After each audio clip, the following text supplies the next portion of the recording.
Magandang gabi mga amigo. Gusto ko nang ipakita sa inyo ang aking mga sisiw.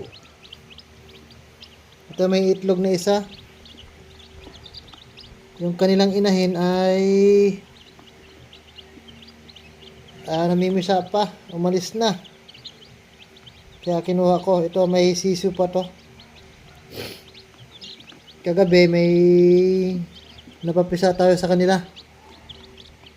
Nawala na kasi yung kanilang inahin. Ayaw nang pisain kaya yan, pinagsama-sama ko sila. Yan, pa 2 days pa lang nila. Yan. Meron pa tayo dito ng karagdagan nito. Nagdalawa kasi yung Nagdalawa yung magkatabi yung ng itlog. Kaya maraming napisa na